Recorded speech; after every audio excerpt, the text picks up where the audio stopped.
எத்தகைய தாக்குதலையும் எதிர்கொள்ளும் திறன் கொண்டவர்கள். அவர்களை பரம்பினர் எறும்பு கூட்டத்தை போல் அழித்ததை எண்ணுகையில் மலைப்பாய் இருந்தது.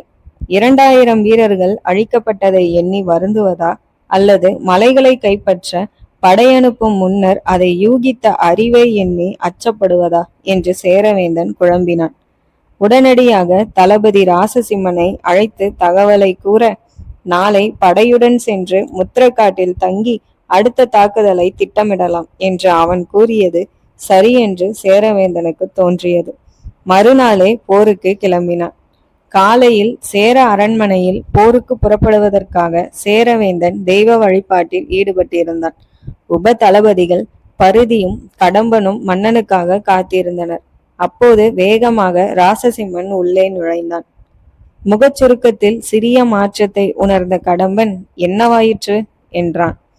வெளியே 100க்கும் மேற்பட்ட யானைகள் அடங்கிய படை உள்ளது. மேலும் ஏராளமான யவன வீரர்கள் நிற்கின்றனர்.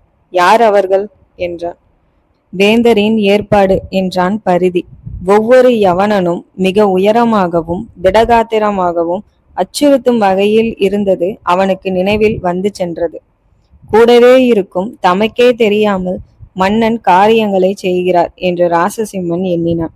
அவன் முகத்தில் தெரிந்த ஏமாற்றத்தையும் அதிர்ச்சியையும் படித்த கடம்பன் ராசசிம்மனின் எண்ண ஓட்டத்தை புரிந்து கொண்டான். யாரையும் நம்பாமல் மன்னர்கள் வாழும் சுயநலமான வாழ்வையும் ஒரே குலமாக மக்கள் இணைந்து வாழும் பரம்பையும் எண்ணி பார்த்தான். வழிபாடுகள் முடிந்து தளபதிகளிடம் வந்த செம்மாஞ்சேரல், புறப்படலாமா என்றான். யானை படையில் அதிக யானைகள் இடம்பெற்றுள்ளன. மேலும் யவனர்களின் படை ஒன்று உள்ளதே என்றான் ராசசிம்மன். ஆமாம், யானைகளை வைத்து கொடியூர் வரை காடுகளை அழித்து முன்னேற நினைக்கிறேன். எப்படியும் போருக்கு பின்னர் வண்டிகளுக்கு பாதை அமைக்க வேண்டியிருக்கும். இரவில் காடுகளில் படைகள் தங்குவதற்கு மரங்களை அகற்ற யானைகள் பயன்படும். பரம்பின் போருக்காக ஆளுயர கேடயங்களை வடிவமைக்க கூறியிருந்தேன். அவை வந்துவிட்டன என்றவன் தொடர்ந்து, யவன வீரர்கள் பொருளுக்காக போரிடுபவர்கள். பரம்பின் போருக்கு பயன்படுத்த யவனத்தின் சிறந்த படையை அழைத்து வருமாறு வணிகர்கள் தலைவனை கேட்டிருந்தேன். 2 நாட்களுக்கு முன்னர் துறைமுகத்தில் வந்திறங்கினார்கள்.